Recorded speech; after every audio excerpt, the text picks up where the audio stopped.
បាទសួស្តីបងប្អូនទាំងអស់គ្នាបាទថ្ងៃនេះខ្ញុំនឹងនិយាយអំពីការចាប់ផ្ដើមចិញ្ចឹមឃ្មុំបងប្អូនបាទការចាប់ផ្ដើមចិញ្ចឹមឃ្មុំនោះគឺវាអាស្រ័យទៅលើថវិកាបាទសំខាន់បំផុតគឺថវិកាដែលយើងត្រូវចាប់ផ្ដើមចិញ្ចឹមឃ្មុំបងប្អូនបាទពីព្រោះឃ្មុំមួយធុង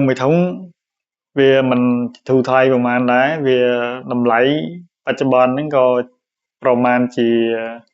60ទៅ$80ដែរក្នុងមួយធុងហើយពេលដែលយើងចាប់ផ្ដើមចិញ្ចឹមហ្នឹងគឺយើងត្រូវមានសម្ភារៈឧបករណ៍ហើយនឹងផ្សេងជាច្រើនទៀតបងប្អូនបាទវាមានមួកឃ្មុំ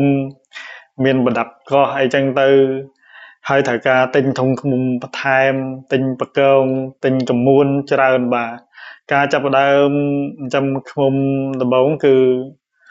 យើងត្រូវការចំណាយទុនគួរសមដែរហើយ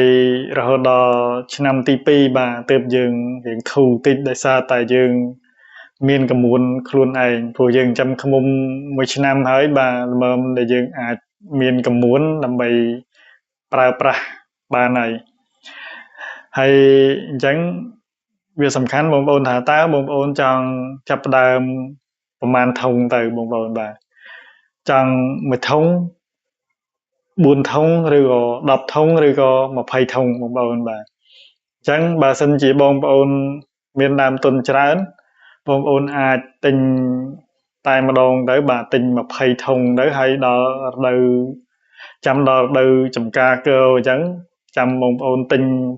ឃ្មុំបាទទិញឃ្មុំ10ឬក៏20ធុងយកទៅដាក់នៅក្នុងចម្ការគរតែម្ដងទៅគឺក្នុងរយៈពេលប្រហែលជា20ថ្ងៃឬក៏40ថ្ងៃហ្នឹងគឺបងប្អូននឹងទទួលបានបាទក្បាលទឹកឃ្មុំមកបាទទឹកឃ្មុំមកវិញហើយបាទអញ្ចឹងហើយពេលដែលបានហើយបងប្អូនអាចបាទពេលដែលយកឃ្មុំមកផ្ទះវិញហ្នឹងគឺបងប្អូនអាចចាប់ផ្ដើមសិក្សារៀនសូត្រថែទាំហើយនឹងលក់ទឹកឃ្មុំបណ្ដើរៀនសូត្រពីការចិញ្ចឹមឃ្មុំបណ្ដើទៅបាទបើសិនជាបងប្អូនធ្វើបែបនេះគឺបងប្អូនអាចឆាប់ទទួលបាន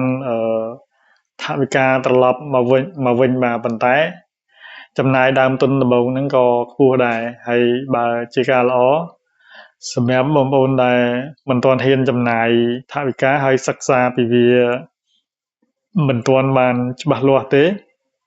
បងប្អូនគួរតែសាកល្បងចំមួយធុង2ធុងឬក៏5ធុងសិនទៅបងប្អូនបាទហើយចាប់ផ្ដើម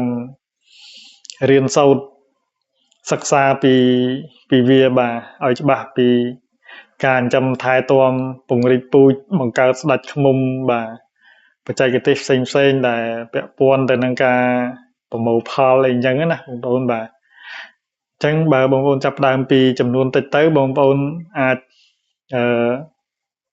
អស់ដើមទុនតិចជាងចំណាយច្រើនប៉ុន្តែទិន្នផលដែលទទួលបានមកវិញក៏វាតិចទៅតាមនឹងដែរបងប្អូនបាទអញ្ចឹងថ្ងៃនេះខ្ញុំគ្រាន់តែចង់និយាយតែប៉ុណ្ណឹងបងប្អូនបាទ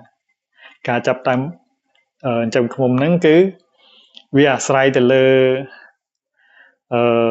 កត្តាសេដ្ឋកិច្ចរបស់យើងនឹងឯងបាទ